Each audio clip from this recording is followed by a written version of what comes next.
Good morning, class. Everyone, good morning. Are all of you present?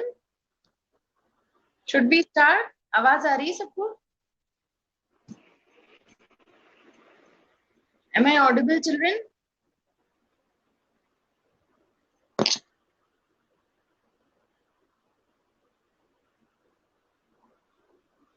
Yes or no?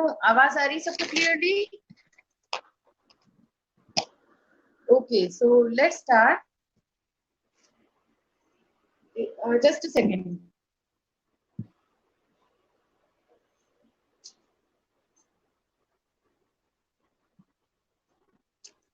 Okay, so let's begin. We're doing chapter number 9. Chapter number 9 कर रहे थे हम लोग types of force discuss कर रहे थे, है ना? फोर्स का डेफिनेशन मैंने आप लोग को बता दिया था, वो सबको क्लियर है?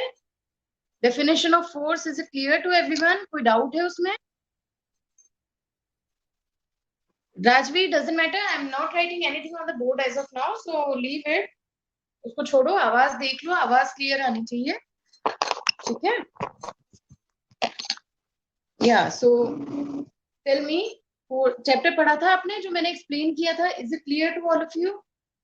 जहां तक मैंने समझाया था वहां पे कोई डाउट है? Anything that you don't understand, anything that you want me to repeat again?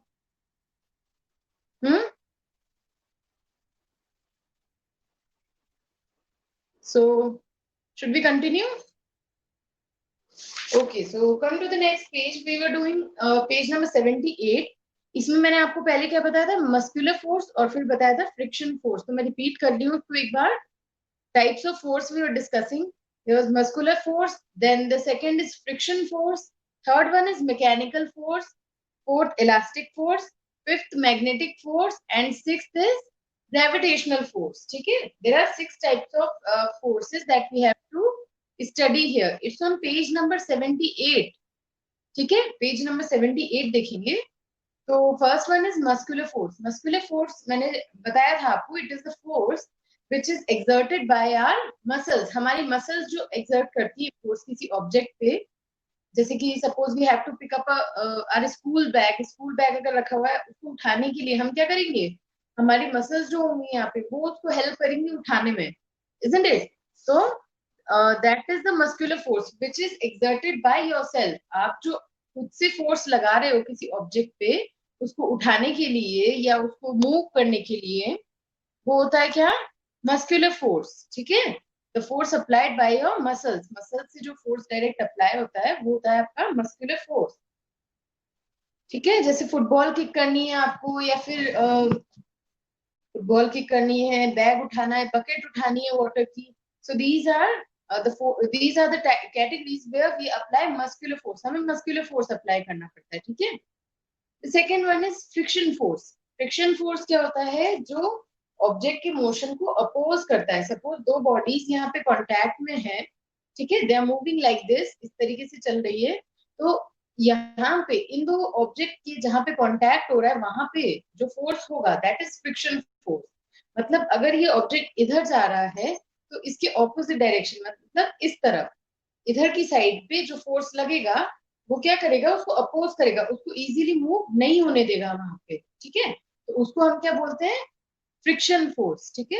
So friction force is that opposes the friction force is the force that opposes the motion and therefore tries to stop or slow down a moving object. Suppose कोई object rest पे है, हमें इसे चलाना है यहाँ पे, तो उसको वो अपोज करेगा. ठीक है? अदरवाइज वो चल रहा है, सपोज चल रहा है तो भी उसको स्मूथली चलने नहीं देगा. थोड़ा सा उसको, even if the object is moving, it is trying to oppose its motion. That means it is trying to stop it. ठीक है? वो क्या कहलाता है?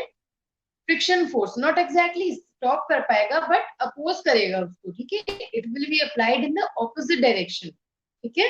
अगर ये ऐसे स्लाइड कर रहा है तो फ्रिक्शन फोर्स इस साइड लगेगा. जैसे कि suppose here I have my duster. Duster को मैं इधर मूव कर रही हूँ अगर, तो फ्रिक्शन फोर्स लगेगा. डस्टर को मैं इधर मूव कर रही हूँ तो फ्रिक्शन फोर्स इस साइड लगेगा. मतलब मैं डस्टर इधर चला रही हूँ, है ना? तो फ्रिक्शन फोर्स इस साइड लगेगा. यहाँ पे लगेगा क्या? Friction force. Is that clear? ये होता है आपका friction force. The next one is mechanical force. Mechanical force क्या है? The force produced by a machine is known as mechanical force. Cars, buses and other vehicles move due to the mechanical force produced by the engine. मतलब जो machines जो force लगा रही हैं उसे क्या बोलते हैं हम? machines जो produce कर रही हैं force को उसको हम क्या बोलते हैं? Mechanical force. जैसे कि कार है, बस है, इनका जो इंजन होता है ये जो फोर्स प्रोड्यूस करता है सॉरी, उसको मूव करने के लिए जो फोर्स प्रोड्यूस करता है that is your mechanical force. Mechanical force is the one which is produced by machines. Machines जो प्रोड्यूस कर रही है that is mechanical force, right? The next one, the fourth type is elastic force. Elastic force क्या होता है? If we apply force on a rubber band और an elastic thread, कोई elastic thread या रबर बैंड है, it stretches. When we release it after some time, it regains its original shape and size. This force possessed by a body that regains its original shape after being stretched is called elastic force. जैसे कि यहाँ पे देखो ये rubber band है, ये देखो initially इसका शेप कैसा है, यहाँ पे देखो इस तरीके का है नॉर्मल. मैंने इसको स्ट्रेच किया, ये मैंने स्ट्रेच कर लिया, जितना भी चाहो कर सकते हैं डिपेंडिंग ऑन कितना इलास्टिक है, तो इतना मैंने स्ट्रेच किया. बट जैसे ही मैं इसे छोड़ूंगी वापस से अपने शेप में आ जाएगा. ठीक है, इसका ये ओरिजिनल शेप है, ये फिर से इसी में आ जाएगा. ठीक है, फिर मैंने इसको स्ट्रेच किया, ये देखो फिर से स्ट्रेच किया इसको, ये वापस से छोड़ा तो अपने शेप में आ गया. तो this is elastic force. Elastic force क्या है कि आप उसको कुछ भी शेप चेंज करो उसका, कैसे भी करो उसको, ट्विस्ट करो या एक्सपैंड करो, स्ट्रेच करो उसको, लेकिन जैसे ही हम रिमूव करेंगे तो it will regain its original shape. ठीक है, वो वापस से अपने ओरिजिनल शेप में आ जाएगा. तो ये फोर्स जिसमें कि ऑब्जेक्ट अपने ओरिजिनल शेप में आ जाता है as soon as we remove the force is called elastic force. Elastic force मतलब वो फोर्स जिसमें कि ऑब्जेक्ट क्या है, स्ट्रेच आप कर रहे हो, उस पर फोर्स अप्लाई कर रहे हो, but as soon as you remove that force the object comes back to its initial position. I mean initial shape, original shape में आ जाता है. ठीक है, is that clear? That is elastic force. समझ आया सबको? Yes or no? Students, is it clear or not?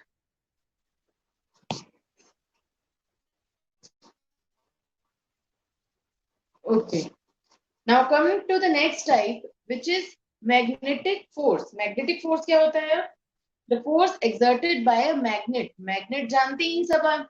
तो मैग्नेट जो फोर्स एक्सर्ट करता है उसको हम क्या बोलते हैं? Magnetic force. जैसे if I have something here,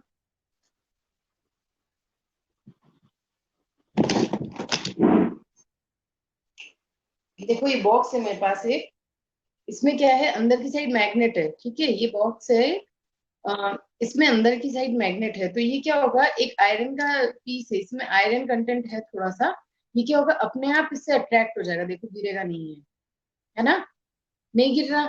फिर मैंने इसको निकाल लिया, फिर ये इसकी चिपक गया. देखो it is not falling down, it is being attracted to it because of the force of magnetism. तो ये वाला क्या होता है? Magnetic force. Magnetic force is the force which is exerted by a magnet. Magnet जो force exert करता है iron पे, उस पे, तो उसे हम क्या बोलते हैं? Magnetic force. समझ आया? The force attract other magnets और सब्सटेंस मेड ऑफ आयरन. यानी कोई सा सब्सटेंस आयरन का बना होगा या फिर उसका जो है दूसरा मैग्नेट उसके सामने आप लाओगे तो वो उसको अट्रैक्ट कर लेगा. That is called magnetic force. Magnetic force में क्या है कि वो दूसरे एक piece of magnet will attract another piece of magnet और another substance, another object which is made up of iron. So that force exerted by that magnet is called magnetic force. इसे हम क्या बोलते हैं? Magnetic force. ठीक है? Then the last one is gravitation force.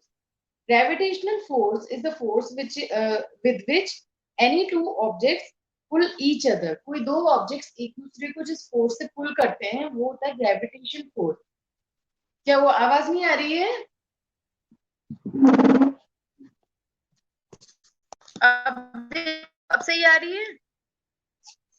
Can you hear me class? आवाज आ रही है क्लियरली सबको? यस और नो?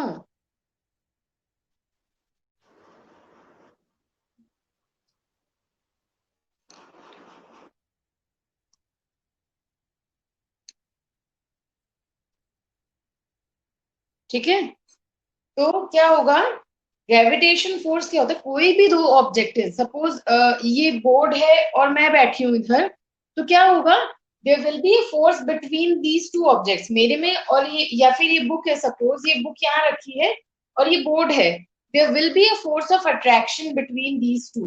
ठीक है, एक फोर्स होगा इन दोनों के बीच में, लेकिन क्या होगा कि ये बहुत नेग्लिजिबल फोर्स होता है दो ऑब्जेक्ट्स के बीच में, अगर मैं बताऊं तो, क्योंकि मास बहुत कम है इन दो ऑब्जेक्ट्स का, है ना।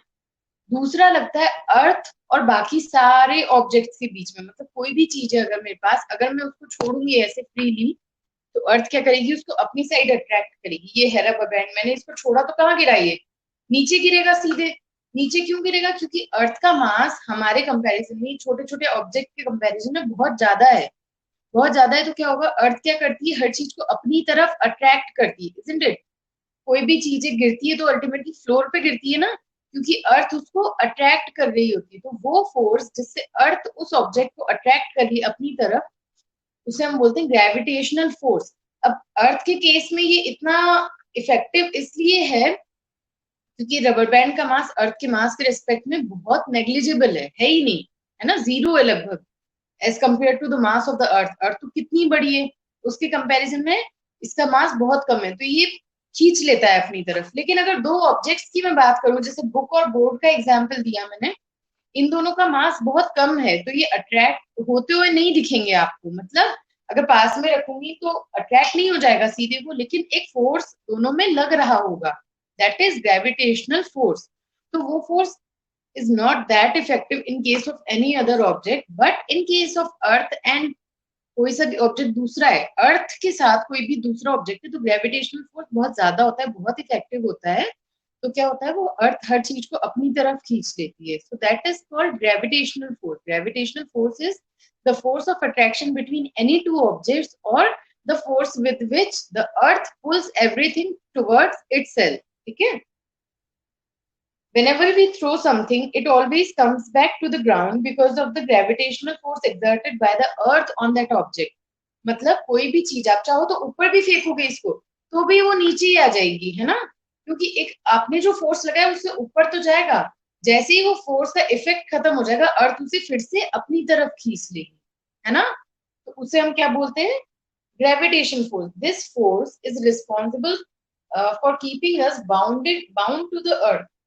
ये फोर्स अगर नहीं होगा तो क्या होगा, हम सब लोग उड़ने लग जाएंगे, है ना, अर्थ पे बैठ ही नहीं पाएंगे, खड़े ही नहीं हो पाएंगे। तो ये क्या करता है, ये जो ग्रेविटेशन फोर्स है ये हमको बांध के रखता है अर्थ से। ठीक है, the earth and other planets revolve around the sun in fixed orbit due to gravitational pull of the sun. अब बाकी के प्लैनेट्स जो हैं, या फिर अर्थ जो सन के अराउंड घूम रहे हैं, बाकी सारे प्लैनेट सन के अराउंड क्यों घूम रहे हैं, सन के ग्रेविटेशनल फोर्स की वजह से। ठीक है, जैसे कि मैंने बताया, अर्थ का ग्रेविटेशन फोर्स हमको अपनी तरफ खींच के रखता है, अर्थ का ग्रेविटेशन फोर्स मून को अपनी चारों तरफ घुमा के रखता है। इसी तरीके से सन का जो ग्रेविटेशन फोर्स है वो क्या करेगा, सारे प्लैनेट्स को अपनी तरफ अट्रैक्ट करके रखेगा उसको, इस तरीके से कि वो उस पर्टिकुलर ऑर्बिट में घूमते रहे वो प्लैनेट। ठीक है, so that is possible because of the gravitational force of the sun. Is that clear बेटा, यहाँ तक सबको समझ आया, फोर्स क्या है, टाइप्स ऑफ फोर्स क्या है, यस और no? Is it clear to everyone?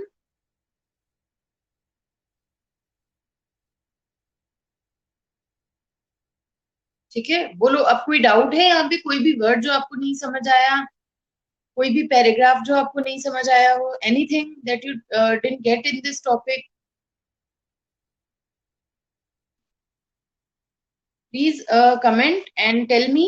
आपका जो भी डाउट है, even if a single word you don't understand, कोई भी लाइन है, कोई भी सेंटेंस है, कोई भी पैराग्राफ है, कोई भी चीज आपको डेफिनेशन नहीं समझ आई, आई रिपीट इट अगेन, मुझे दोबारा बोलो तो मैं दोबारा रिपीट कर दूंगी, आपको समझा दूंगी, तो जस्ट टेल मी, कोई भी डाउट हो तो, एनीथिंग। आगे बढ़े अगर सबको क्लियर है तो। Okay, so come to the next topic. क्या है हमारे चैप्टर का नाम? Force, work and energy. अभी हमने क्या पढ़ा था? फोर्स पढ़ा था। फोर्स क्या होता है, टाइप्स ऑफ फोर्स क्या होते हैं। अब नेक्स्ट पार्ट हम पढ़ेंगे इस चैप्टर का, वर्क। ठीक है, वर्क क्या होता है ना। सो रीड है on page number 79। Page number 79 खोलो, वहां पे रीड करना साथ में। ठीक है,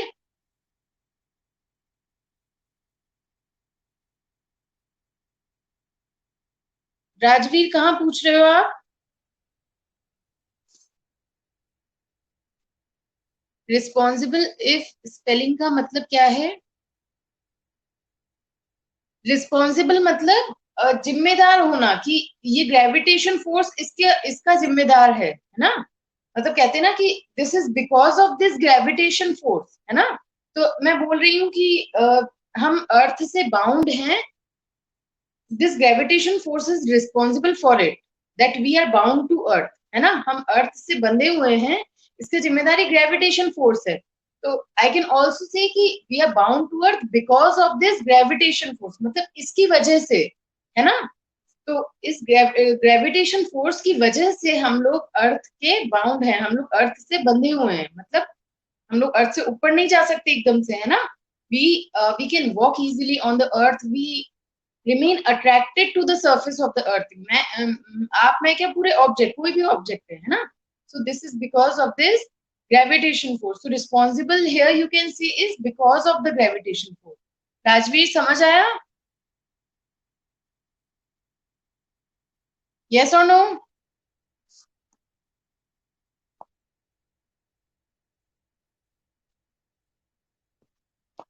समझ आया ये? Okay, so now come to the next topic, work. Work क्या है? Suppose you wish to move a ball by pushing it, you apply a lot of force on it, but even after many hours it does not move even a bit from its place. You feel tired and think you have done a lot of work on the ball, but in terms of science you have not done any work. क्या हुआ यहाँ पे? अगर suppose ये ball है, यहाँ पे I am trying to push this ball, इस बॉल को मैं पुश करने की कोशिश कर रही हूँ। Even if I do it for hours, मैं दिन भर इसको पुश करती रहूं, but I will not be able to move this wall, है ना। कोई भी दीवार है, आप अगर उस पर फोर्स लगाते भी जाओगे, उसको कितना भी पुश करते रहो, इसको मैं कितनी भी देर तक पुश करती रहूं, बट मैं इसको मूव नहीं कर पाऊंगी, है ना। तो क्या हुआ? आपको लगेगा कि हम तो थक गए इसको पुश करते करते, हमने तो बहुत सारा काम कर लिया। बट अगर मैं साइंस की लैंग्वेज में बात करूं, तो आपने कुछ काम नहीं किया है। ठीक है, आप वॉल को पुश करते जा रहे हो, आप थक जाओगे, लेकिन टेक्निकली आपने कुछ वर्क नहीं किया है। वर्क जब भी होगा जब आपके फोर्स की वजह से कोई ऑब्जेक्ट मूव करेगा। मूव करेगा मतलब अपनी पोजीशन से दूसरी पोजीशन पे जाएगा। ठीक है, सपोज कोई ऑब्जेक्ट है, यहाँ पे देखना, दिख रहा है सबको? ठीक है, तो कोई ऑब्जेक्ट है यहाँ पे रखा हुआ है ए पोजीशन पे, ये ऑब्जेक्ट यहाँ ए पोजीशन पे रखा हुआ है। आप इस पे फोर्स लगा रहे हो इस डायरेक्शन में, यहाँ पे मैं एफ फोर्स लगा रही हूँ। सपोज इसको मैं ऐसे पुश कर रही हूँ, अगर ये यहाँ से जाके बी पोजीशन पे चला गया, ये ऑब्जेक्ट अब बी पोजीशन पे आ गया, तभी मैं कहूंगी कि वर्क डन हुआ है, वर्क यहाँ पे हुआ है। अगर ऑब्जेक्ट मूव करके अपनी पोजीशन से दूसरी पोजीशन पे जाएगा because of this force that you are applying, then only I'll say work is done. Otherwise, no work is done. Work done is zero. ठीक है, कोई ऑब्जेक्ट है, अगर आप इसको, मैं देखो फोर्स लगा रही हूँ इस पे, फोर्स लगा रही हूँ, नहीं चल रहा है, नहीं चल रहा है, लेकिन अब मैंने फोर्स लगाया और ये यहाँ से आगे आ गया, है ना। तो इस पोजीशन से दूसरी पोजीशन पे आ गया, तभी कहेंगे कि वर्क डन हुआ है, कुछ वर्क वहां पे हुआ है। समझ आया?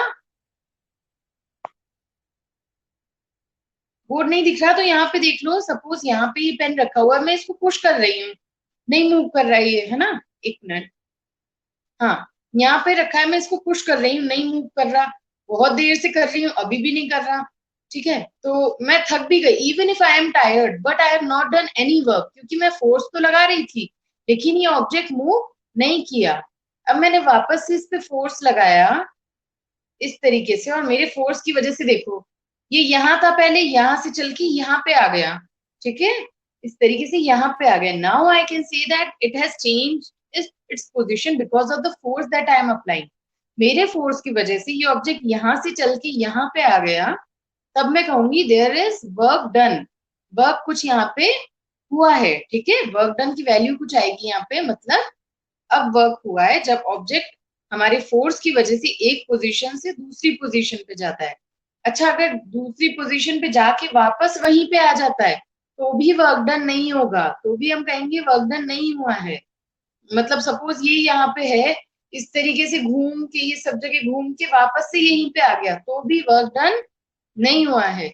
हमेशा एक पोजीशन से उसको दूसरी पोजीशन पे होना होगा, इस फोर्स की वजह से जो मैं अप्लाई कर रही हूँ, तभी वर्क डन होगा। यानी आप एक ऑब्जेक्ट पे फोर्स अप्लाई कर रहे हो, आपके फोर्स की वजह से उस ऑब्जेक्ट की पोजीशन चेंज हो गई है, पहले कहीं और था अब कहीं और है, तभी वर्क डन होगा, अदरवाइज वर्क डन नहीं होगा। समझ आया सबको? वर्क का कॉन्सेप्ट क्लियर हुआ? यस और नो? ठीक है। तो साइंस की लैंग्वेज में वर्क डन हम जब भी कहेंगे जब वहां पे उसकी पोजीशन चेंज हो रही हो उस फोर्स की वजह से। अगर पोजीशन चेंज नहीं हो रही, वो पोजीशन चेंज करके भी उसी जगह अगर आ रहा है, तो वर्क डन नहीं होगा, वर्क डन आपका 0 होगा। No work is done in that case. Is that clear? ठीक है, चलो ये ट्रू फॉल्स देखो। यहाँ पे statement, there are 4 statements given here. The first one is work is done when you hit a ball with a bat. Is it correct? The first one is work is done when you hit a ball with a bat. First one, is it true? Okay, very good. Rest of you? Okay. Second one, second वाला देखेंगे. A force possessed by a body that regains its original shape after being stretched is called friction force. No, क्या बोलते हैं इसको हम? Elastic force, है ना। इसको क्या बोलते हैं हम? Elastic force. जब ऑब्जेक्ट क्या कर रहा है, अपनी वापस ओरिजिनल शेप अपना रीगेन कर रहा है, तो उसको हम क्या बोलेंगे? Elastic force. Third one, to slow down a swing we push it in the opposite direction. Is it true और फॉल्स? स्विंग को आपको रोकना है तो what will you do? You will push it in the opposite direction, so it is true. Fourth, force can not change the shape of a object. Force object की shape change नहीं कर सकता, false. तो first वाला क्या होगा आपका?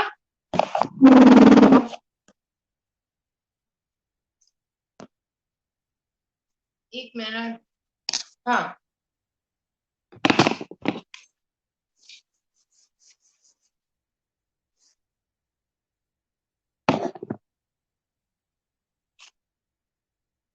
first is work is done when you hit a ball with a bat. It is true. Second, the force possessed by a body that regains its original shape after being stretched is called friction force. No, it is called elastic force. ये वाला क्या होगा? False. Third one, to slow down a swing, we push it in the opposite direction. True. Fourth is force cannot change the shape of the body. Of course, it can change the shape of the body. Sorry, this is also false. Change कर सकता है shape वो, है ना। कोई object है, मैंने जैसे रबर बैंड स्ट्रेच किया था, या आप रोटी बनाने के लिए जो डो बनाते हो उसको प्रेस करोगे तो क्या होगा? फोम है, उसको आप प्रेस करोगे तो क्या होगा? उसका शेप चेंज हो जाएगा, है ना। True false, true false. Yes Aryan, is correct. All of you, very good response, brilliant response. सबका आंसर सही थी एकदम, ठीक है। All of you are paying attention, that's very good. The next thing is energy. Energy क्या होती है? एक शॉर्ट इंट्रोडक्शन दूंगी, टाइप्स हम कल पढ़ेंगे, ठीक है। To do work energy is needed, that is why your mother tells you to eat proper food so that it gives you enough energy to work. कोई भी काम आपको करना है तो उसके लिए आपके पास एनर्जी तो होनी चाहिए, है ना, तभी कर पाएंगे काम। आपके पास एनर्जी ही नहीं है तो आप उस वर्क को नहीं कर पाओगे। So energy is very essential to do any work. कोई भी आपको काम करना है तो उसके लिए एनर्जी होना बहुत जरूरी है, ठीक है। इसीलिए एनर्जी आती कहां से? हमारे पास प्रॉपर फूड खाने से। तो हमें प्रॉपर फूड जरूर खाना चाहिए, तभी हमें एनर्जी मिलेगी। So energy is defined as the ability of a body to do work. There are different forms of energy, ये हम कल डिस्कस करेंगे। अभी एनर्जी की डेफिनेशन देख लो। Energy is defined as the ability of a body to do work, मतलब कि बॉडी वर्क कर पा रही है या नहीं कर पा रही है, if it can do, it has energy in it, है ना। अगर वो वर्क डन नहीं कर पा रही है, वर्क नहीं कर पा रही है वहां पे, तो क्या होगा, उसमें एनर्जी नहीं है ना। तो बेसिकली अगर कोई ऑब्जेक्ट है उसमें एनर्जी होगी तो ही वो वर्क कर पाएगा, एनर्जी नहीं होगी तो वर्क वो नहीं कर पाएगा, है ना। ये समझ आया।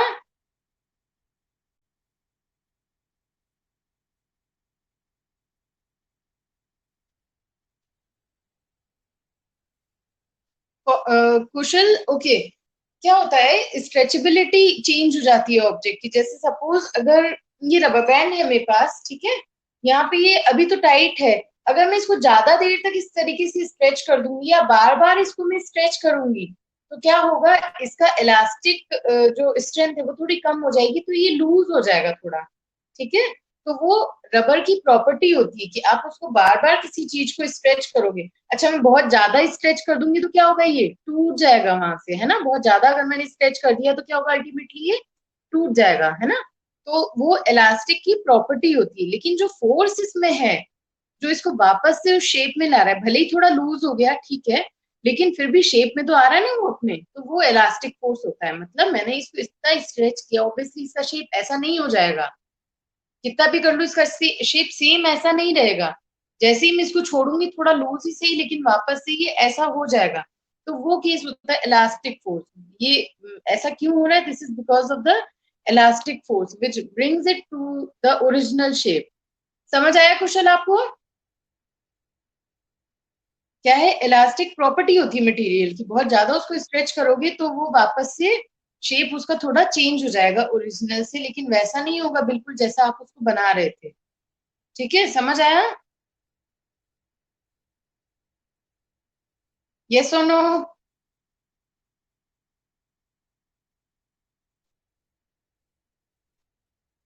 ठीक है। So from energy, types of energy, will do it in the next session.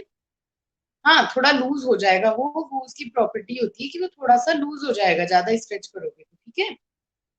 So types of energy हम नेक्स्ट सेशन में डिस्कस करेंगे। आपको क्या करना है, चैप्टर को पूरा रीड करना है अच्छे से, word by word, line by line, एक एक वर्ड आपको अच्छे से रीड करना है। जो भी नहीं समझ आएगा वो आप मुझसे नेक्स्ट क्लास में पूछोगे, ठीक है। सो रीड दिस चैप्टर, पूरा रीड करना, चैप्टर थोड़ा सा ही बचा है तो पूरा रीड करना आप इसको, ताकि नेक्स्ट क्लास में मैं पढ़ाऊंगी तो आपको और अच्छे से क्लियर हो जाएगा, ठीक है। आगे का पार्ट भी एनर्जी, टाइप्स ऑफ एनर्जी पढ़ के रखना है इसको एक बार। Okay class, so all of you have a nice day, take care, thank you class.